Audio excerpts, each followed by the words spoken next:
Hello guys, welcome to our channel Reborn of Queen Part 18. Chapter 86 Chapter 86।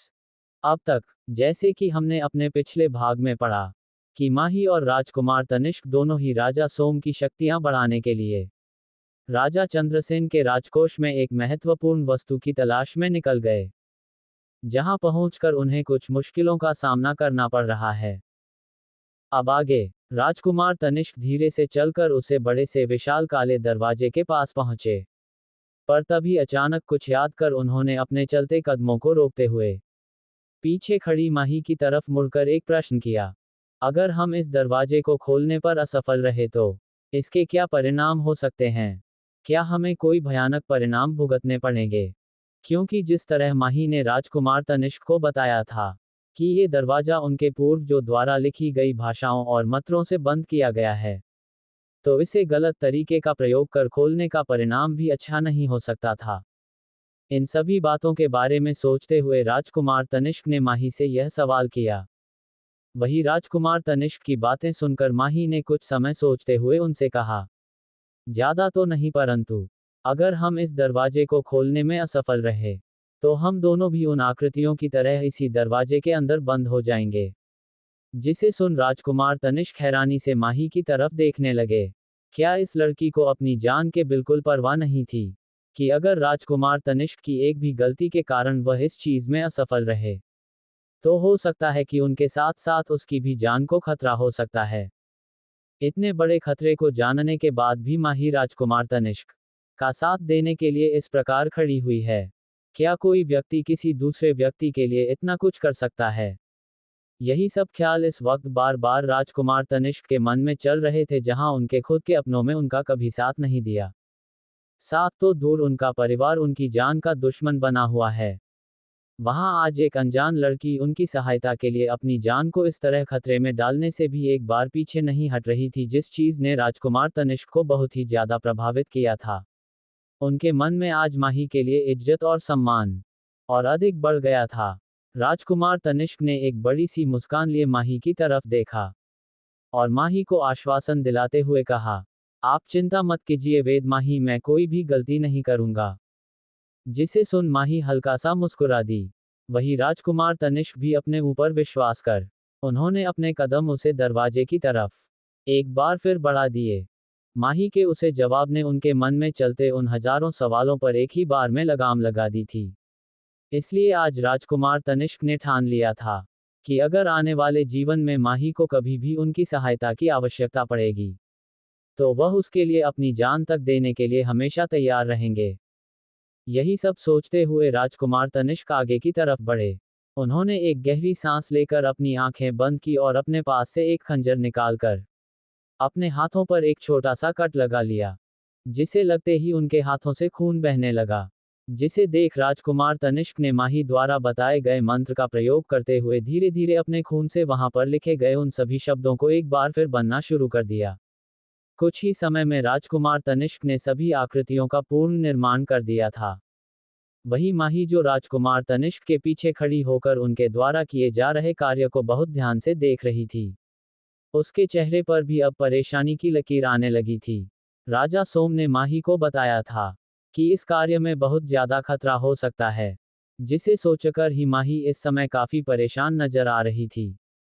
अगर कोई ऐसा कार्य होता जो माही स्वयं कर सकती तो वह कभी भी राजकुमार तनिष्क की सहायता नहीं लेती, क्योंकि माही को बिल्कुल भी पसंद नहीं था कि कोई भी व्यक्ति उसके कारण किसी भी मुसीबत में पड़े।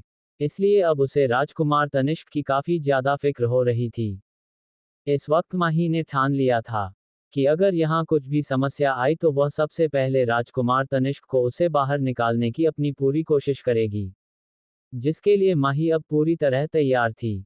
वही राजकुमार तनिष्क के कार्य पूरा करते ही वहां एक तेज सफेद रोशनी के साथ वह सभी आकृतियां जो कुछ समय पहले उसे दरवाजे पर चित्रित थी, धीरे धीरे उसे दरवाजे से निकलकर ऊपर की तरफ बढ़ने लगी, जो नज़ारा देखने में बहुत ही अनोखा और सुंदर लग रहा था। माही और तनिष्क के सामने वह लिखी गई शब्द आकृतियां इस समय नृत्य करते हुए उसे बड़े से विशाल दरवाजे के पास घूमने लगी। इस समय उस गुफा में उसे रोशनी ने प्रकाश कर दिया था, जिससे वहां का नज़ारा बहुत ही ज्यादा खूबसूरत और मायावी नजर आ रहा था। वही उन आकृतियों के पास बजते उस मधुर संगीत में एक बहुत ही सुंदर धुन बजती हुई धीरे धीरे उसे काले दरवाजे के पार जाने लगी, जिसके तुरंत बाद वहां मौजूद उन सभी आकृतियों ने एक साथ मिलकर आपस में एक दूसरे को गले लगाया, जिससे एक बहुत ही सुंदर और विशाल चाबी का निर्माण माही और तनिष्क ने अपनी आंखों के सामने होता हुआ देखा। थोड़ी ही समय में एक बड़ी और सुंदर आकर की चाबी माही और राजकुमार तुषार के सामने बनकर तैयार थी। वही राजकुमार तुषार और माही तो अपने सामने हो रहे इस अद्भुत नज़ारे को देखकर ही उसमें मंत्रमुग्ध हो गए थे। उन्हें नहीं पता था कि समुद्र राज्य के पूर्वजों ने अपने समय में एक इतनी सुंदर कलाकारी का निर्माण भी किया था, जो दिखने में इतनी खूबसूरत और उतनी ही ज्यादा खतरनाक हो सकती थी। कुछ ही समय में वह विशाल चाबी स्वयं उड़ती हुई जाकर उस बड़े से दरवाजे में लग गई, जिसके बाद एक तेज आवाज के साथ वह विशाल दरवाजा खुल गया, जिसके खुलते ही वह संगीत और वह आकृतियां अचानक स्वयं ही गायब हो गई। वही राजकुमार तुषार और माही जो अभी तक अपने सामने हो रहे और सुंदर नज़ारे में खोए हुए थे, उसे दरवाजे को खोलते ही वह लोग भी अपने होश में वापस आ गए। ये कुछ ऐसा था जैसे उसे संगीत ने इन लोगों को अपने साथ मंत्र मुक्त कर दिया हो। तभी माही और राजकुमार तुषार की नज़र उस खुले हुए दरवाजे पर गई, जिसे देख उन दोनों ने भी जरा देर ना करते हुए तुरंत अपने कदम अंदर की तरफ बढ़ा दिए। परंतु अंदर का नज़ारा देख तो माही और तनिष्क की आंखें अपने सामने के नज़ारे को देखकर खुली की खुली रह गई। ये जगह बाहर दिख रही गुफा से बिल्कुल उलट थी, जैसे अंदर किसी नई दुनिया का निर्माण किया गया। चारों तरफ बहुत सी कीमती वस्तुएं, आभूषण, हथियार और न जाने कितनी ही कीमती वस्तुएं आसपास चमकते नजर आ रही थी। यह नज़ारा देखने में बहुत ही खूबसूरत और आंखों को चौंका देने वाला था। चारों तरफ चमकते मोतियों ने अपनी चमक और सुंदरता से इस पूरे कक्ष को जगमगा रखा था। सुंदर और आकर्षक सोने से बनी मूर्तियां, समुद्र में पाए जाने वाले विशाल और मूल्यवान मोती और ना जाने क्या क्या इस राजकोष में जमा किया गया था। उन दोनों ने कभी उम्मीद ही नहीं की थी कि राजा चंद्रसेन ने इस गुप्त राजकोष में इतनी मायावी वस्तुओं को लोगों की नजरों से छुपाकर रखा हुआ है। क्या यही समुद्र राज्य की असल शक्ति थी, जिसे दुनिया की नजरों से छुपाकर यहाँ रखा गया था? शायद माही को भी इस बारे में पता ना होता, अगर उसे राजा सोम द्वारा इस तहखाने के बारे में बताया ना गया होता। हाँ, इस तहखाने के बारे में राजा सोम ने ही माही को बताया था। जब माही ने उन्हें समुद्र राज्य के राजकोष में जाने के बारे में बताया, तब राजा सोम ने माही को बताया कि जो रावचंद्र लोगों को ऊपर दिखता है वह असल में एक छलावा है। ऊपर बनाया गया राजकोष सिर्फ लोगों की आंखों में धूल झोंकने का एक जरिया है। असल राजकोष तो जमीन के निचले हिस्से में हजारों किलोमीटर नीचे दबा हुआ है। जिसे सुन माही उसे समय बहुत ज्यादा हैरान हुई थी, पर अब अपने सामने के नज़ारे को देखकर उसे इस चीज पर बहुत ही ज्यादा गर्व हो रहा था कि उसके साथ आज राजा सोम थे। वरना माही को कभी पता ही नहीं चलता कि राजा चंद्रसेन ने इस पूरी दुनिया से क्या क्या चीज छुपाकर रखी हुई है। माही ध्यान से अपने सामने के नज़ारे को देख रही थी। कुछ समय बाद, इस समय माही और राजकुमार तुषार ने इस पूरे राजकोष कक्ष को बहुत ही अच्छी तरह देख लिया था। इस राजकोष को बहुत ही विशाल इलाके में फैलाया गया था, जिसे शायद इस बड़ी सी गुफा में इन चट्टानों को तोड़कर बनाया गया था। यहाँ ऐसी बहुत सी कीमती वस्तुएं थी जिसके के बारे में माही और तुषार ने कभी देखा तो क्या कभी सुना भी नहीं था। इसलिए माही और राजकुमार तुषार को वहां रखी हुई बहुत सी वस्तु के बारे में कोई जानकारी प्राप्त नहीं हो रही थी। पर उस समय उनकी सहायता के लिए राजा सोम ने धीरे धीरे उन्हें वहां रखी हर एक वस्तु के बारे में जानकारी देते रहे। अचानक माही ने कुछ सोचते हुए राजा सोम से सवाल किया, राजा सोम, क्या हम यहाँ रखी हुई सभी वस्तुओं को अपने साथ नहीं लेकर जा सकते?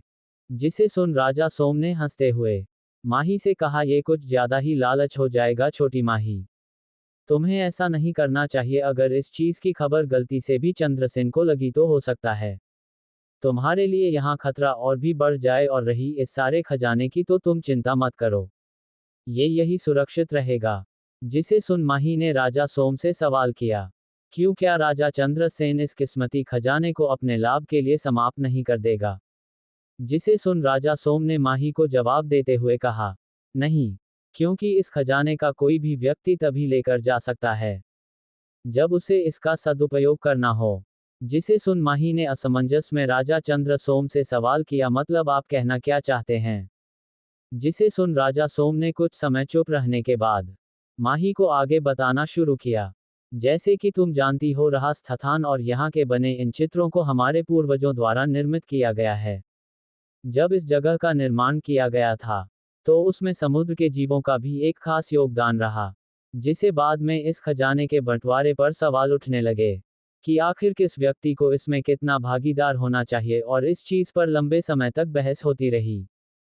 परंतु किसी के हाथ कोई परिणाम नहीं निकला। तब हमारे राज्य के राजा और समुद्र के राजा ने मिलकर यह फैसला किया कि हम यह एक खास तरह का बंधन लगाएंगे, और उसे बंधन को कोई व्यक्ति तभी तोड़ सकता है जब वह इस खजाने का सदुपयोग करें। कोई भी राजा या उसके परिवार का कोई भी सदस्य अपने लाभ के लिए इन वस्तुओं का प्रयोग नहीं कर सकता। वह इन सभी वस्तुओं का प्रयोग या तो अपनी जनता की भलाई या फिर किसी शुभ कार्य के लिए ही कर सकता है। शायद यही कारण है कि इतने सालों बाद भी राजा चंद्रसेन इस खजाने में से कुछ प्राप्त नहीं कर पाया। अगर उसे इस खजाने से किसी भी वस्तु का प्रयोग करना होता है तो उसके पीछे उनका एक अच्छा कार्य होना चाहिए, जो चंद्रसेन के पास नहीं है। इसीलिए उसने इस खजाने को लोगों से दूर इस स्थान पर छुपाने पर मजबूर कर दिया। वह तब तक इस स्थान को लोगों की आंखों से ओझल रखना चाहता है, तब तक उसे इस चीज का उपाय न मिल जाए या कि वह कैसे इन बंधनों को तोड़ सके। पर यह चीज लगभग नामुमकिन सी है। हमारे पूर्वजों ने यहाँ इतना मजबूत और कठिन बंधन का निर्माण किया है कि इसे तोड़ना लगभग नामुमकिन सा है। और अगर किसी ने भी इस बंधन के साथ कोई जोर जबरदस्ती या बिना सही तरीके के खोलने की कोशिश की तो ये सारा खजाना स्वयं ही अपने आप को नष्ट कर लेगा। माही बहुत ध्यान से राजा सोम की सारी बातों को सुन रही थी। अचानक माही को कुछ गलत होने का आभास हुआ, जिसे महसूस कर माही ने जल्दी से तनिष्क की तरफ देखा और थोड़ी दूर रखे उसे नीलरतन को उठाकर माही ने तुरंत राजकुमार तनिष्क के दोनों हाथों को पकड़ा और वहां से टेलीफोन हो गई।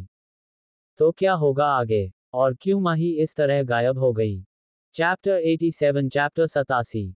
वहीं दूसरी तरफ राजकुमार तनिष्क कभी भी असमंजस में माही की तरफ देख रहे थे कि आखिर माही ने इस तरह इतनी जल्दबाजी में उनके हाथों को क्यों पड़ा है। पर तभी अचानक उनके आंखों के आगे एक तेज चमक उठी और वह दोनों तुरंत उस स्थान से टेलीपोर्ट हो गए। अचानक ही माही और राजकुमार तनिष्क एक अलग कक्ष में पहुंचे जो दिखने में बहुत ही खूबसूरत नजर आ रहा था, जिसे देखने के लिए राजकुमार तनिष्क ने अपनी नजरें चारों तरफ घुमाए। अचानक है माही ने राजकुमार तनिष्क को अपनी आंखों से चुप रहने का इशारा किया और उन्हें जल्दी से वहां लगे उन गहरे नीले पर्दों के पीछे छुपाने का आदेश दिया। इस समय राजकुमार तनिष्क को माही का व्यवहार बहुत ही अलग और अजीब लग रहा था। जिस तरह आज वेद माही उनके सामने व्यवहार कर रही थी, उन्होंने उनके इस तरह का व्यवहार कभी नहीं देखा था। कुछ समय पहले तक वह बिल्कुल ठीक थी, आखिर ऐसा अचानक क्या हो गया कि वह इस तरह अजीब और सतर्क व्यवहार करने लगे। इससे पहले राजकुमार तनिष्क अपने सामने हो रही घटना को समझना के और ज्यादा प्रयास कर पाते, तभी उनकी नजर माही पर गई, जो इस समय बिल्कुल एक अलग व्यक्ति बनाकर उनके सामने खड़ी थी। उनका रूप रंग पहना हुआ चला डाल बिल्कुल ही किसी अन्य व्यक्ति के समान नजर आ रहा था, जिसे देखकर राजकुमार तनिष्क बहुत ज्यादा हैरान थे। आखिर कोई व्यक्ति अपने प्रवृत्ति को इतनी जल्दी कैसे बदल सकता है? इस समय जो माही वह अपने सामने देख रहे थे वह उसे माही से बिल्कुल उलट थी, जिसे पिछले 2 दिनों में उनकी मुलाकात हुई थी, जिसे सोच सोच कर ही अब राजकुमार तनिष्क का दिमाग चकराने लगा था। आखिर यह वेद माही अपने अंदर ऐसे कितने राज्यों को छुपाए बैठी है जिनका पता धीरे धीरे राजकुमार तनिष्क के सामने खुलता जा रहा था। तभी राजकुमार तनिष्क ने आगे बढ़ माही से सवाल करने का फैसला किया, पर उससे पहले ही उसे विशाल कक्ष में किसी के कदमों की आहट आने लगी, जिसे महसूस कर राजकुमार तनिष्क तुरंत पर्दों के पीछे छुप गए। उन्होंने अपनी नजरें बाहर निकालकर बाहर की स्थिति का जायजा लेने का फैसला किया। कुछ इस समय में उन कदमों की आवाज और ज्यादा करीब आने लगी। तभी राजकुमार तनिष्क की नजर सामने खड़े 2 सुंदर युवक युवती पर गई। एक युवक जो इस समय शाही पोशाक पहने वेद माही के सामने खड़े हुए थे, वहीं उनके साथ एक सुंदर ही होती जिन्होंने उन्हीं की भांति एक बहुत ही सुंदर और कीमती पोशाक पहनी हुई थी। वह दोनों अचानक ही वेद माही के कक्ष में आ गए थे, जिन्हें देखकर शायद वेद माही पर कुछ खास अच्छा प्रभाव नहीं पड़ा था। वह बस एक तक अपने सामने खड़े उन लोगों की तरफ देखते रहे। वहीं दूसरी तरफ माही अपने सामने खड़े राजकुमार सूर्या और वेद विशाला को एकदम गोरे जा रही थी। वही माही को अपने आप को इस तरह देखता पाकर राजकुमार सूर्या ने अपना गला साफ करते हुए अपनी सफाई पेश करना सही समझा। उन्होंने थोड़ा खंसते हुए माही से कहा, हमें क्षमा करें वेद नयनतारा की, जो हम इस तरह बिना किसी आजा के आपसे मिलने चले आए, परंतु हमारा आपसे मिलना बहुत ही ज्यादा महत्वपूर्ण था, इसलिए हम इस तरह बिना आपकी आज्ञा के आपके विश्राम कक्ष में चले आए, जिसके लिए हम तहे दिल से क्षमा चाहते हैं। ये सब कहते हुए राजकुमार सूर्या इस समय बहुत ही ज्यादा शर्मिंदा का नजर आ रहे थे, परंतु माही को देखकर ऐसा बिल्कुल नहीं लग रहा था कि उसने राजकुमार सूर्या की बातों पर बिल्कुल भी ध्यान दिया हो। उसमें एक नजर वेद विशाला की तरफ देखा और उसे प्रश्न किया, महान वेद विशाला जी, आपका इस तरह किसी के कक्ष में बिना उसकी आज्ञा के प्रवेश करना आपको नहीं लगता यह अच्छे संस्कारों को नहीं दिखता? यह आपको लगता है कि आपका इस तरह बिना मेरी आज्ञा लिए मेरे कक्षा में आना अनुचित है? वही विशाला, जिसका चेहरा ये साफ साफ बता रहा था कि उसे माही का चेहरा देखने में कोई भी दिलचस्पी नहीं है, पर माही के तानों को अच्छी तरह समझ रही थी। जिसे समझा वेद विशाला ने अपने गुस्से को दबाते हुए थोड़े रुख स्वर में माही से कहा, हमें ऐसा नहीं लगता कि हमने किसी भी प्रकार का दुर्व्यवहार आपके साथ किया है, और रही बात बिना आज्ञा के आपके कक्षा में इस तरह आना, बता दो हम यार ज्यादा समय के लिए नहीं आए हैं, हमें सिर्फ आपसे अपने किए गए व्यवहार के लिए क्षमा मांगनी थी, इसलिए हम इस पर आ गए।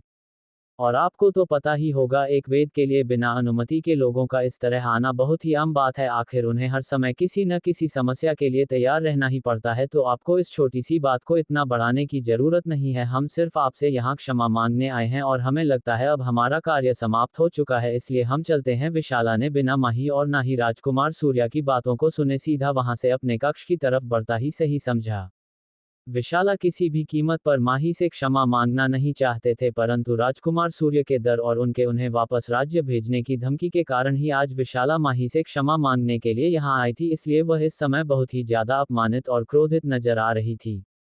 विशाला ने एक नजर घर कर माही की तरफ देखा और अपने पैर पटकते हुए उसे कक्षा से बाहर चली गई। जिसे ऐसे जाता देख राजकुमार सूर्या ने गुस्से में अपने मुठिया का कस लिया, आखिर ये बेवकूफ स्त्री क्या एक क्षण के लिए भी अपना मुंह बंद नहीं कर सकती? विशाला का इस तरह माही से बात करना राजकुमार सूर्य को बिल्कुल पसंद नहीं आया था, पता नहीं क्यों, पर जब विशाखा माही से इस तरह का व्यवहार कर रही थी तो राजकुमार सूर्य को विशाल पर बहुत ज्यादा गुस्सा आ रहा था। उसे बर्दाश्त नहीं हो रहा था कि विशाला इस तरह माही से बात करें। विशाला के जाने के कुछ समय बाद तक भी राजकुमार सूर्या को ऐसे ही अपने कक्ष में खड़ा देखकर माही ने अपने दोनों हाथों को बनते हुए राजकुमार सूर्य से प्रश्न किया, आप सूर्यगढ़ के राजकुमार सूर्य है ना? हम माही का अटेंशन अपनी तरफ प्रकार ना जाने के ऊपर राजकुमार सूर्या का दिल खुशी से भर उठा। उन्होंने एक बड़ी सी मुस्कान के साथ माही के तरफ देखा और कहा, हाँ आपने बिल्कुल सही कहा, हम ही सूर्यगढ़ के होने वाले भावी राजा राजकुमार सूर्य देव सिंह है। जिसे सुन माही ने एक गहरी सांस लेते हुए अपने कदमों को पीछे की तरफ बढ़ते हुए कहा, तो आपको नहीं लगता आपको इस तरह किसी स्त्री के कमरे में ज्यादा समय तक नहीं रुकना चाहिए? हमने सुना है कि आपका विवाह हो चुका है। आपका इस तरह किसी पराई स्त्री के कक्ष में इतने समय तक रहना आपके और आपकी पत्नी के विवाहित जीवन के लिए शुभ नहीं होगा, इसलिए हम आपसे तहे दिल से गुजारिश करते हैं कि अब आप भी अपने कक्ष में जाए। हमने आपकी क्षमता को स्वीकार कर लिया है और हमें नहीं लगता इससे आगे हमारे बीच ऐसा कोई भी रिश्ता है कि हमें इतने लंबे वक्त तक एक दूसरे के सामने रहना चाहिए। वही राजकुमार सूर्या, जो माही का अपने ऊपर ध्यान जाता देखकर बहुत अधिक प्रसन्न हो रहे थे, वह उसके ऐसे जवाबों को सुनकर शर्मिंदा हो उठे। इसलिए मैं अपनी शर्मिंदगी को छुपाते हुए जल्द से जल्द उसे कक्षा से चले गए। वैसे तो उन्हें माही से बहुत सी बातें करनी थी, उसके बारे में जानना था और अपने शक की भी पुष्टि करनी थी, परंतु जब उन्होंने वेद नयनतारा के इस तरह के जवाबों को सुना तो उन्हें आभास हुआ कि इस समय उनसे इस बारे में बात करना सही नहीं होगा, इसलिए उन्होंने एक सही समय आने का इंतजार करना ही सही समझा। वही इन दोनों के ड्रामा के खत्म होने के बाद माही ने एक गहरी सांस ली। जिस समय वह राजकुमार तनिष्क नीचे खजाने में नई नई चीजों की तलाश कर रहे थे, अचानक ही माही को अपने कक्ष में किसी के आने का आभास हुआ। माही अपने कक्ष में जाने से पहले एक सूचक यंत्र को अपने कक्ष में छोड़कर गई थी, ताकि अगर कोई भी व्यक्ति उसके कक्षा में प्रवेश करने की कोशिश करे तो माही को तुरंत इस चीज का आभास हो जाए, और वही हुआ। उसे सोचा कि यंत्र की शक्तियों ने माही को किसी के उसके कक्षा में आने का आभास कर दिया, जिसे महसूस कर माही ने बिना कोई देरी किए तुरंत ही वापस अपने कक्ष में लौटने का फैसला किया। शायद माही कर लिया गया फैसला बहुत ही सही था, वरना अगर इन लोगों को माही अपने कक्ष में नहीं मिलती तो हो सकता है कि फिर उसके लिए कोई बड़ी मुसीबत खड़ी हो जाती है।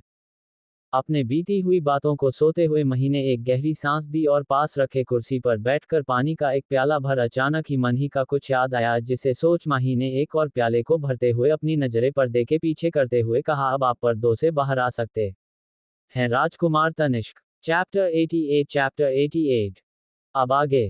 वही राजकुमार तनिष्क जो उन नीले पर्दों के पीछे छुपकर वैद माही और उन दो अनजान लोगों की बातों को समझने की कोशिश कर रहे थे। बहुत देर के प्रयास के बाद भी उन्हें ज्यादा कुछ समझ नहीं आया। वह बस इतना ही समझ पाए कि उनके सामने खड़े वह दो अनजान लोग यहाँ वेद माही से क्षमा मांगने आए हैं। परंतु उस स्त्री के चेहरे को देखकर यह साफ पता चल रहा था कि वह यहाँ जबरदस्ती लाई गई है। इस समय राजकुमार तनिष्क बस चुपचाप उन पर्दों के पीछे छुपकर अपने सामने हो रहे हो तमाशा को देखते रहे। जब उन्होंने राजकुमार सूर्य को इस तरह वेदमाही से बातें करते हुए देखा, तो उनके इरादे तनिष्क को वेदमाही को लेकर कुछ अच्छे नजर नहीं आ रहे थे। न जाने क्यों पर आज पहली ही मुलाकात में राजकुमार तनिष्क को अपने सामने खड़े उसे राजकुमार से बहुत ही ज्यादा नेगेटिव वाइब्स आ रही थी। क्या कोई ऐसा व्यक्ति हो सकता है जिससे पहले ही मुलाकात में आप उससे दूर जाना चाहे? उन पर्दों के पीछे छुपकर राजकुमार तनिष्क काफी देर तक माही के पास खड़े उन दोनों लोगों के व्यवहार को समझने की कोशिश करने में लगे। वैसे तो वह कभी इन लोगों से नहीं मिले थे, और ना ही उनकी मुलाकात ज्यादा बाहरी लोगों से होती थी। पर वह इतना तो समझ गए कि जो स्त्री उसे राजकुमार के साथ आई है, वह वेद माही को बिल्कुल भी पसंद नहीं करती, जो उनके व्यवहार से साफ नजर आ रहा था। कुछ समय में वेदमाही ने उन दोनों को किसी न किसी बहाने से अपने घर से बाहर निकाल दिया, जिसके बाद ही राजकुमार तनिष्क उन पदों कर पीछे से बाहर आए। उन्होंने माही से कोई प्रश्न नहीं पूछा और जाकर चुपचाप दूसरी कुर्सी पर बैठ गए। कर माही द्वारा भरी गई पानी के प्याली को उठाया और एक ही सांस में सारा पानी पी लिया। वही राजकुमार तनुष के ऐसे व्यवहार को देखकर माही ने कुछ नहीं कहा। वह शांति से अपनी प्याली से पानी एक घूंट भरती रही। वही वेद माही को बहुत समय तक कुछ ना बोलना देखकर राजकुमार तनुष के थोड़े धैर्य ही हो गए, इसलिए उन्होंने जल्दी से अपना गला साफ करते हुए माही की तरफ देखते हुए उसे प्रश्न किया, वेद माही, आपको नहीं लगता जो पुरुष अभी कुछ समय पहले आपके कक्ष में आया था, वह कुछ अजीब है? जिसे सुन माही ने अपनी नजर उठाकर राजकुमार तनिष्क की तरफ देखा। वही माही की ऐसी नजरों को देखकर राजकुमार तनिष्क ने जल्दी से अपनी सफाई देने के लिए आगे बोलना शुरू किया। मेरे कहने का मतलब है कि यह पहला ऐसा व्यक्ति है जिससे आसपास होने से मुझे इतनी ज्यादा बुरी शक्ति का आभास हुआ है। जिसे सुन माही की नजरें राजकुमार तनिष्क पर टिक गई। वही माही की नजरों को समझ राजकुमार तनिष्क ने अपनी बात को आगे बढ़ते हुए कहा, जैसा कि आप जानती हैं मेरे पास अपनी स्वयं की कोई शक्ति नहीं है, परंतु इसके बावजूद भी ऐसी बहुत सी चीज हैं जिन्हें मैं बिना अपनी शक्तियों के भी महसूस कर सकता हूं, जिनमें से एक है किसी व्यक्ति की नकारात्मक ऊर्जा को पहचाना। मैं बहुत से ऐसे व्यक्तियों से तो नहीं, परंतु कुछ लोगों से मैं जरूर मिला हूं, जिनके अंदर से मुझे नकारात्मक ऊर्जा महसूस होती थी। परंतु आज जब मैं उसे व्यक्ति के दायरे में आया, तो इसके अंदर से निकालती वह नकारात्मक ऊर्जा मुझे सबसे अधिक महसूस हुई। मुझे ऐसा लगा जैसे यह व्यक्ति पूर्ण तरह से एक बुरी शक्ति में परिवर्तित हो चुका है। हो सकता है कि यह बस मेरा एक अंदाज हो, मैं अभी इस पर ज्यादा कुछ टिप्पणी नहीं कर सकता। इतना कह राजकुमार तनिष्क चुप हो गए। वही माही जो बहुत ध्यान से राजकुमार तनिष्क की सारी बातें सुन रही थी, जिसे सुन माही ने कुछ नहीं कहा। उसने अपनी नजरों को राजकुमार तनिष्क की तरफ से घुमाया और किसी सोच में गुम हो गई। दूसरी तरफ इस समय राजकुमार सूर्य बहुत ही अधिक क्रोधित नजर आ रहे थे। वह इस समय किसी पागल सन की इंसान की तरह अपने कक्ष में इधर उधर चक्कर लगाए जा रहे थे। इस समय उनके लंबे सुंदर बाल बिखरे हुए थे। उनकी वह नीली आंखें जो इस समय अपना रंग बदलकर बिल्कुल लाल हो चुकी थी, जो देखने में बहुत ही ज्यादा भयानक और डरावनी नजर आ रही थी। अचानक राजकुमार सूर्या ने अपनी गुस्से भरी नजरों से जमीन पर बड़ी विशाला की तरफ देखा, जो इस समय डर से कैपते हुए अपनी नजर नीचे करे फर्श की तरफ देख रहे थी। उसका वह सुंदर चेहरा इस समय डर के कारण लाल पड़ चुका था। उसके सुंदर बाल भी इस समय बुरी तरह बिखरे हुए थे, जिसे देख राजकुमार सूर्या ने गुस्से में जाकर विशाला के बालों को पकड़ते हुए जोर से दूसरी दिशा में धक्का दिया। वही अचानक हुए इस हमले के लिए वेद विशाला तैयार नहीं थी, जिससे वह संभल नहीं पाए और एक बार फिर अपने मुंह के बल फर्श पर गिर पड़ी, जिससे उनके हाथ और सर पर भी काफी चोट आ गई। इस समय उनका शरीर किसी सूखे पत्ते की भांति कप आ रहा था। तभी विशाला ने अपनी लड़खड़ाती आवाज में राजकुमार सूर्य से क्षमा मांगते हुए कहा, मेरे राजकुमार, मैं ऐसी गलती दोबारा नहीं करूंगी। मुझे क्षमा कर दे, मैं कुछ समय के लिए अपना स्थान भूल गई थी, जिस वजह से मैं अपने क्रोध को संभाल नहीं पाई, और मुझसे इतनी बड़ी गलती हो गई। मुझे बस एक बार और क्षमा कर दीजिए। हमें नहीं पता था कि हमें वेद नयनतारा के साथ इस तरह का व्यवहार नहीं करना। वही राजकुमार सूर्या, जो इस समय किसी राक्षस के भांति अपने लाल आंखों से लगातार विशाला को घुरे जा रहे थे, उन्होंने अपने दांतों को पीसते हुए अपनी डरावनी आवाज में कहा, हमने तुम्हें पहले ही चेतावनी दी थी कि हमारी आज्ञा के बिना अपने इस मुंह को कहीं भी खोलने की आवश्यकता नहीं है। पर शायद तुम्हारे अंदर हमारा डर खत्म हो गया है, इसलिए तो अब तुम अपनी चलने लगी हो। लगता है तुम्हारा छोटा सा दिमाग एक बार फिर कार्य करना शुरू कर चुका है। तो क्यों ना मैं फिर से इस दिमाग को एक कठपुतली बना दो।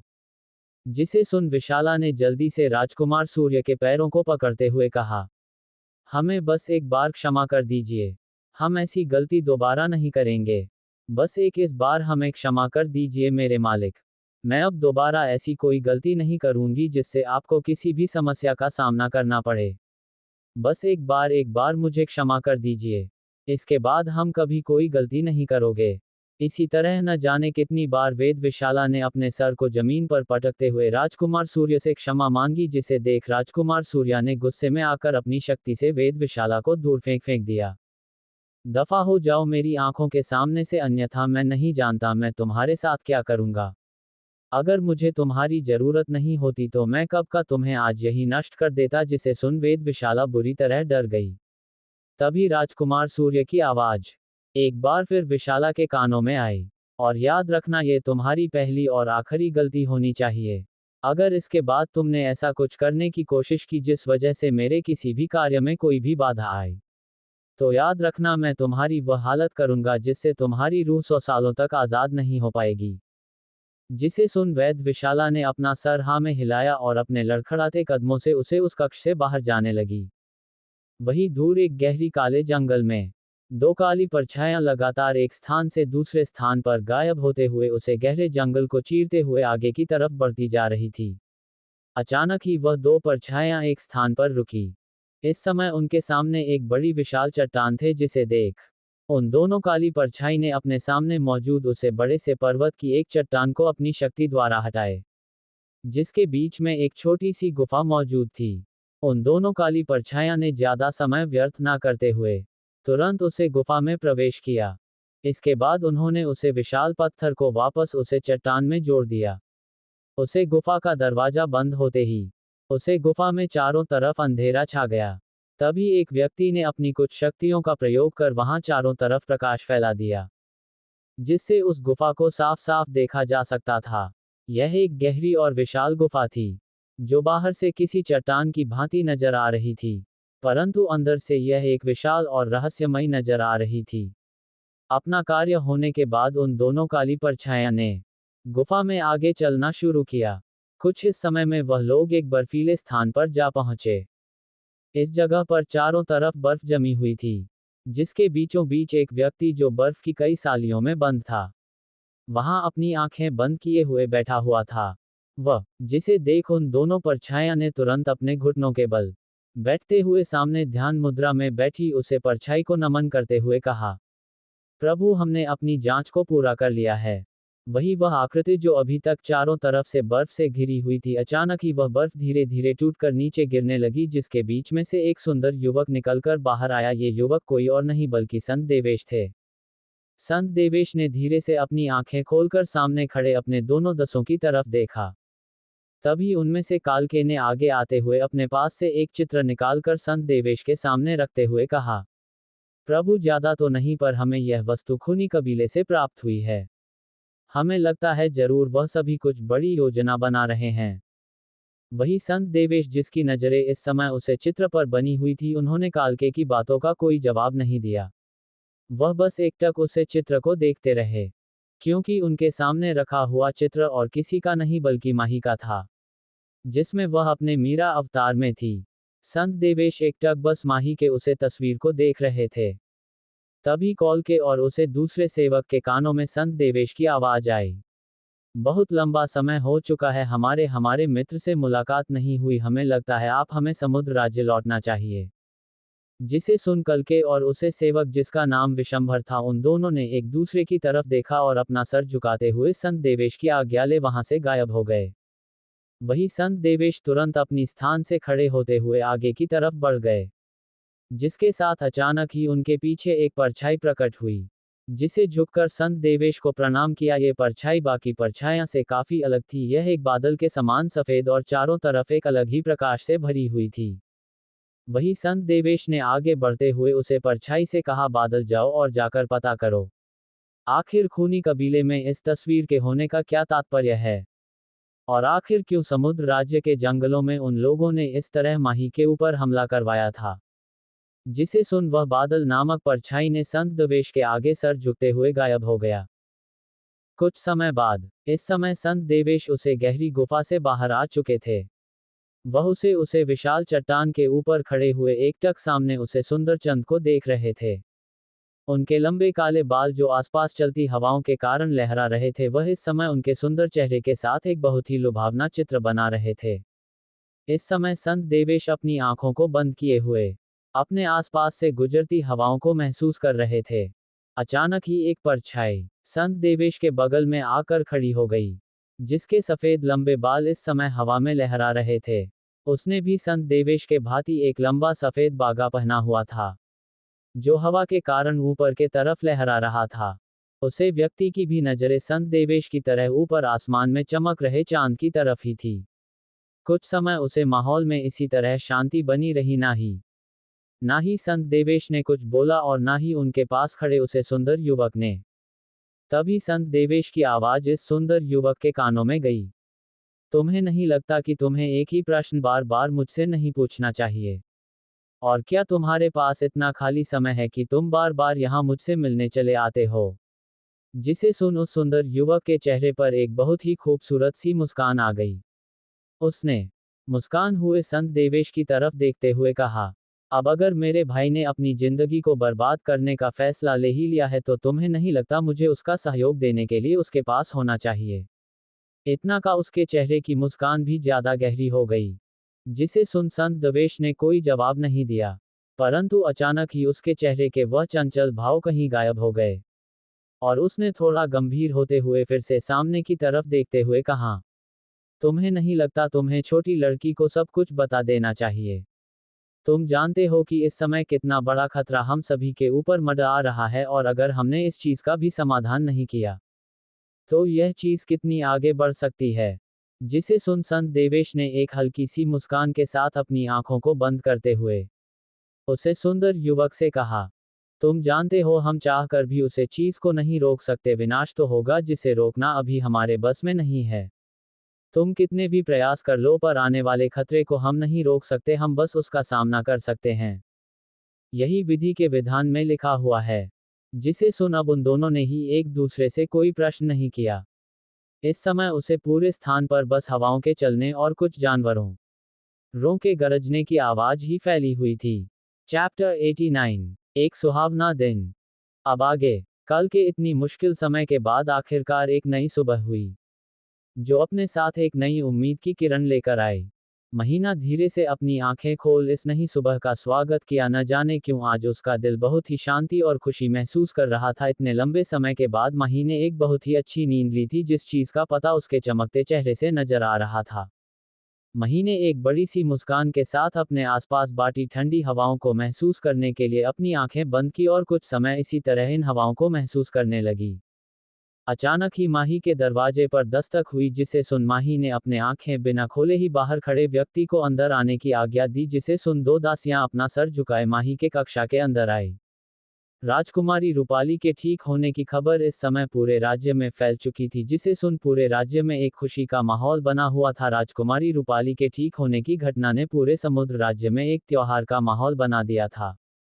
सभी लोग राजकुमारी रूपाली के इलाज को किसी चमत्कार से कम मानता नहीं दे रहे थे। किसी को भी उम्मीद नहीं थी कि राजकुमारी रूपाली इस तरह ठीक हो जाएंगे, इसीलिए सभी के अंदर उसे वेद के लिए बहुत ही ज्यादा इज्जत और मान्यता बढ़ गई थी।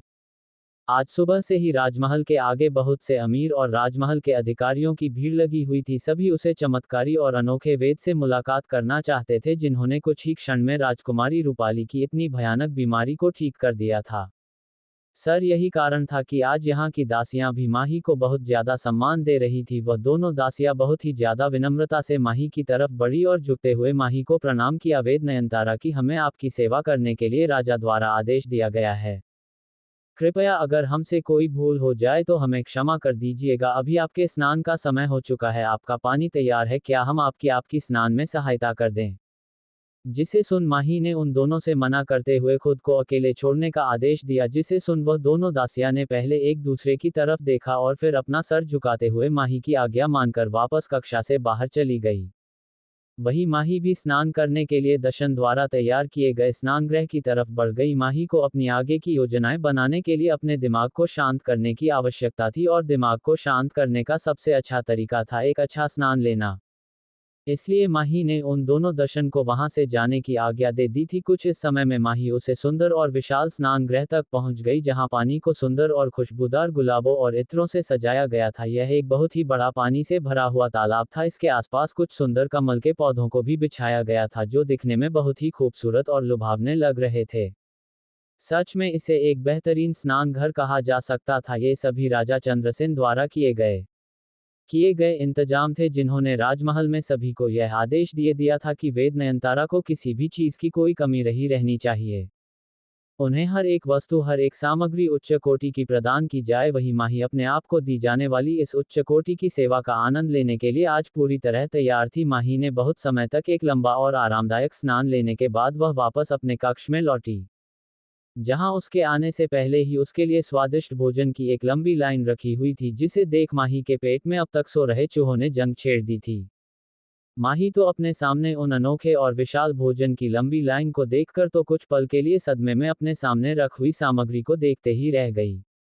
या राजा खुशी के मारे पागल हो चुका है, या ये सच में इतना ज्यादा खुश है कि वह माही के ऊपर इतने ज्यादा उपकार किया जा रहा है। न जाने कैसे, पर माही के मन में अचानक ही है विचार आया कि जब राजा चंद्रसेन को माही की असल सच्चाई के बारे में पता चलेगा तब उनके ऊपर क्या आपदा आने वाली थी। क्या वह इस सदमे को सह पाएंगे कि उन्होंने अपने सबसे बड़े शत्रु को अपने घर बुलाकर उसकी इतनी ज्यादा आवभगत की, जिसे सोचकर अचानक ही मन ही जोर जोर से हंसने लगी। वही वहां माही की सेवा में खड़ी कुछ दासियां, जो हर समय उसके साथ रहने वाली थी, वह वेद नयनतारा के इतनी अजीब बर्ताव को देखकर एक दूसरे की तरफ देखने लगी। पर तभी उन्हें लगा कि शायद नयनतारा उनके द्वारा की गई अवभगत से बहुत ही ज्यादा प्रसन्न है, इसलिए वह अपनी खुशी का अंदाजा इस चीज से लग रही है। आज माही ने बहुत ही लंबे समय के बाद इतना स्वादिष्ट और भरपेट भोजन किया था। इस लंबे सफर में माही ने अपने खाने पर ध्यान देना लगभग छोड़ ही दिया था। उसे जिस समय जो मिलता वह बिना किसी मनमुटाव के उसे खा लेती, पर आज माही ने अपने मनपसंद भोजन से भरपेट अपना पेट भर था। जिस चीज की खुशी उसके चेहरे पर साफ साफ दिखाई दे रही थी। तभी तो दशन ने आगे आकर झुककर माही से कहा, वेद नयनतारा की महाराज ने हमें आदेश दिया है कि हम आपको समुद्र राज्य के सबसे खूबसूरत बगीचे की सैर कारण, क्या आप समुद्र राज्य के बागवान में जाना चाहेंगे? वही माही, जो आज फुल रेस्ट के मूड में थी, उसे यह उपाय काफी अच्छा लगा। इसलिए माही ने भी जल्दी से खड़े होते हुए अपने कदमों को आगे की तरह बढ़ते हुए उन दोनों दशन से कहा, जरूर चलिए, हमें भी उसे स्थान को देखना है। जिसे सुन उन दोनों ऋषियों ने अपना सर झुकाते हुए अपने कदम आगे की तरफ बढ़ा दिया। धीरे धीरे वह लोग गाड़ी कक्षा से निकलकर राजमहल में प्रवेश कर चुके थे। माही ने पहले भी राजमहल को देखा था, पर उसे समय सिर्फ माही ने राज्य दरबार और राजकुमारी रूपाली के कक्षा तक के रास्ते को ही देखा था, जिस पर माही ने कभी ज्यादा ध्यान नहीं दिया था। परंतु आज माही के पास बहुत ही अच्छा समय था, इसलिए वह बहुत ही ध्यान से हर एक चीज को बारीकी से देखने में लगी हुई थी। समुद्र राज्य का राजमहल बहुत ही घने इलाके में फैला हुआ था। अगर अंदाजा लगाया जाए तो समुद्र राजा मीरा के राज्य से काफी ज्यादा बड़ा और विकसित राज्य था। माही ने ज्यादा तो नहीं, पर राजकुमारी मीरा के राजमहल को भी देखा था, परंतु वह समुद्र राज्य की भव्यता और विशालता में बहुत ही ज्यादा छोटा था।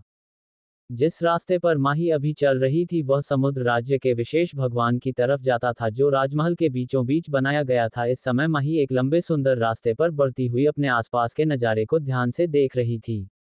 चैप्टर 90 अब आगे। इस समय माही अपने आसपास के नज़ारे को ध्यान से देख रही थी। समुद्र राज्य के राजमहल के हर एक स्थान को बहुत ही बारीकी से सावरा गया था। अगर कोई ध्यान से ना देखे तो उसे व्यक्ति को यहाँ पर किसी भी प्रकार की कोई कमी नजर ही नहीं आ सकती थी।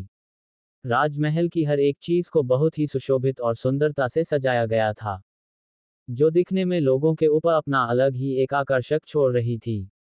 यहाँ की दीवारों तक को एक बहुत ही सुंदर आकृति द्वारा सजाया गया था।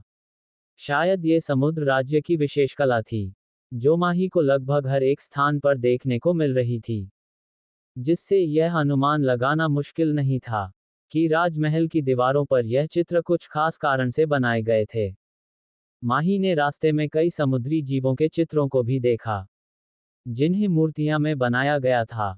तभी माही की नज़र कुछ अलग और विशेष दिखने वाली मूर्तियों पर भी गई, जिन्हें देख माही के चलते कदम रुक गए। उसने अपने पास खड़ी एक दासी से उन मूर्तियों की तरफ इशारा करते हुए पूछा, आखिर वह सुंदर मूर्तियां किसकी है?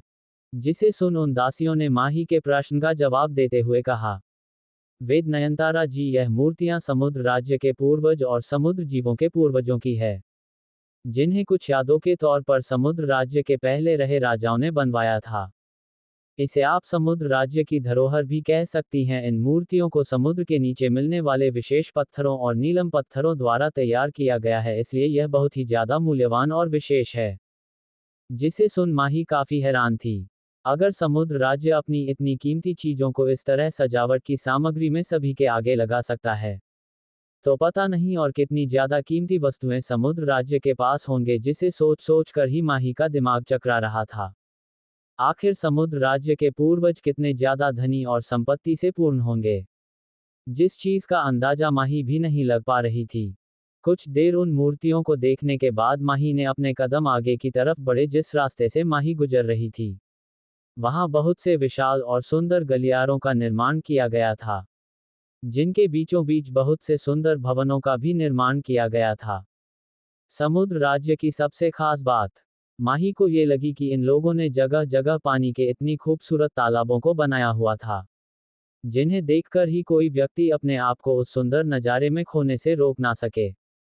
ये सारा नज़ारा किसी के दिल को सुकून पहुंचाने के लिए काफी था। कुछ समय और चलने के बाद आखिरकार वह दासी या अचानक एक स्थान पर आकर रुकी, जिसे देख माही का ध्यान सामने की तरफ गया, जहां एक बहुत ही खूबसूरत सुनहरे रंग का दरवाजा दिखाई दे रहा था। उसे दरवाजे पर दो बहुत ही खूबसूरत जल परियों के चित्र बने हुए थे, जिनके हाथ दरवाजे के हैंडल के रूप में दिखाई दे रहे थे। तभी उन दोनों दासियों ने उन दोनों दरवाजों के हैंडल को एक एक कर पकड़ा और उसे दरवाजे को खोल दिया, जिसके खुलते ही हजारों फूलों की मनमोहन सुगंध अचानक माही के नाक से होकर गुजरी। ये सुगंध इतनी ज्यादा मनमोहन और दिल को सुकून देने वाली थी, जिसे महसूस कर माही ने अपनी आंखें बंद कर ली। जिस स्थान के बाहर होने से ही दिल को उतना सुकून मिल रहा था, उसके अंदर जाने से कितना सुकून मिल सकता है, इस बारे में सोचते ही माही ने अपनी आंखें खोली और अपने कदम उसे अनोखे बगीचे की तरफ बढ़ा दिए। जैसा माही ने अंदाजा लगाया था, अंदर का माहौल किसी खूबसूरत जन्नत के समान दिल को लुभाने वाला था। उस सुंदर दरवाजे के अंदर बढ़ते ही एक सुंदर फूलों की झाड़ियां ने एक बहुत ही खूबसूरत फूलों के दरवाजे को बनाया हुआ था, जो दिखने में अनोखा और खूबसूरत नजर आ रहा था। माही को ये तो अंदाजा था कि अंदर का बगीचा बहुत ही ज्यादा खूबसूरत हो सकता है, पर वह इतना ज्यादा सुंदर होगा, इस चीज का अंदाजा माही को बिल्कुल नहीं था। अचानक की माही के मन में ख्याल आया कि क्यों ना वह राजा चंद्रसेन के इस खूबसूरत बगीचे को चोरी कर ले। वही अपने दिमाग में आए। इस बेवकूफ़ी भरे ख्याल को सोचकर ही माही ने अपना सर झटका। आज न जाने क्यों उसके मन में बहुत ही अजीबोगरीब ख्याल आ रहे थे, जिन्हें समझ रहा माही के लिए भी काफी मुश्किल हो रहा था। माही ने अपने दिमाग में चल रहे इन बेतुके ख्यालों को निकाला और अपने सामने के नज़ारे पर अपना ध्यान देना शुरू किया। एक और सुंदर फूलों के दरवाजों से होते हुए माही अंदर की तरफ पहुंची, जहां एक बहुत ही खूबसूरत टेंट हाउस को बनाया हुआ था, जिसे आसपास के रंग बिरंगे और खूबसूरत फूलों ने घेरा हुआ था। तभी माही की नज़र दूर से चमकती हुई किसी छोटी सी चीज पर गई, जो बार बार माही से छुपाने की कोशिश में लगी हुई थी, जिसे देख माही के नज़ारे ना चाहते हुए भी बार बार इस दिशा की तरफ जाने लगी। माही को वह चीज बहुत ही ज्यादा अनोखी और खास लग रही थी, जिसे देखने की इच्छा माही के मन में बार बार उठने लगी। इसलिए माही ने अपने कदम धीरे धीरे उसे दिशा की तरफ बढ़ा दिए। कुछ कोशिशें के बाद माही की नज़र उसे खूबसूरत चीज पर चली गई। जो बार बार माही से छुपाने की कोशिश में लगी हुई थी। ये कुछ 3 से 4 इंच छोटी उड़ती हुई परी थी, जिसके सुंदर हरे पंख बार बार फड़फड़ाते हुए एक हरी रोशनी छोड़ते थे, जो नजर दिखने में बहुत ही ज्यादा खूबसूरत और एक अलग ही वाइब दे रहा था। वही वह छोटी सी उड़ने वाली परी की नजरें अचानक ही माही के ऊपर चली गई, जिसे देख वह तुरंत वहां से भागने लगी। वही उसे छोटी सी परी को खुद से इस तरह दूर भागता देख माही ने भी जल्दी जल्दी उसका पीछा करना शुरू किया, जिसका पीछा करते करते माही एक बहुत ही ज्यादा खूबसूरत जगह पर पहुंची। आज तो माही को अपनी आंखों पर यकीन ही नहीं हो रहा था। वह जितना इस सुंदर बगीचे के अंदर बढ़ती जा रही थी, उसके आसपास का नज़ारा और भी ज्यादा खूबसूरत और अनोखा नजर आता जा रहा था, जहां चारों तरफ उन छोटी छोटी उड़ने वाली तितलियों के समूह माही को नजर आए। हर एक उड़ने वाली तितली के अपने ही अलग रंग थे, जो दिखने में किसी खूबसूरत इंद्रधनुष की भांति रंग बिरंगे नजर आ रहे थे। इन सुंदर इंद्रधनुष के रंगों को देखकर अचानक ही माही को अपनी सतरंगी शक्तियों के बारे में याद आया। इतने लंबे समय से अपनी परेशानियों से जूझते हुए माही यह भूल ही चुकी थी कि उसे अपनी शक्तियों को जागृत करने पर भी अपना समय देना था। माही ने अभी तक ये देखा ही नहीं था कि वह किस स्तर पर पहुंच चुकी है। वही जिस तरह का वातावरण इस बगीचे में बना हुआ था, यह उसके ध्यान के लिए सबसे अच्छा और सही समय था, जिसे सोच माही ने ज्यादा देर ना करते हुए तुरंत उसे स्थान पर बैठकर तुरंत अपने ध्यान मुद्रा में चली गई। अपनी ध्यान मुद्रा में बैठते ही कुछ समय में ही माही रोशनियों की दुनिया में पहुंच गई। उसे 6 रंगों की रोशनी एक साथ उसके रोशनी केंद्र में घूमती नजर आई, जिसे देखकर तो माही की खुशी का कोई ठिकाना ही नहीं रहा। उसने अपने 6 तत्वों को जागृत कर लिया था। आज माही को ऐसा लग रहा था जैसे आज का ये दिन उसके लिए बहुत ही ज्यादा शुभ साबित होता जा रहा है। आज सुबह से ही उसके दिन की शुरुआत बहुत ही ज्यादा खूबसूरत तरीके से हुई थी और अब उसे एक और बड़ी खुशखबरी मिल चुकी थी। उसने अपनी 6 सतरंगी शक्तियों को प्राप्त कर लिया था। इसका मतलब अगर उसने अपनी एक और शक्ति को प्राप्त कर लिया तो इसके बाद माही की शक्तियों का अंदाजा लगाना लगभग नामुमकिन सा था। सच में आज का दिन माही के लिए इस दुनिया में आने के बाद सबसे अच्छा दिन साबित हो रहा था। माही जब से इस दुनिया में आई थी, वह हर दिन किसी न किसी नई मुसीबत का सामना करती रहती थी। माही ने अब तक इतनी मुसीबत का सामना कर लिया था कि उसे अब अपनी जिंदगी किसी एक्शन मूवी की तरह लगने लगी थी, जिसमें उसका एक दुश्मन खत्म होते ही दूसरा दुश्मन उससे लड़ने के लिए तैयार बैठा रहता है। इधर माही अपनी रोशनी की दुनिया में ध्यान में बैठी हुई थी। वहीं बाहर की तरफ जब उन सभी तितलियां ने माही को इस तरह ध्यान मुद्रा में बैठा देखा तो वह सभी धीरे धीरे माही की तरफ बढ़ने लगी।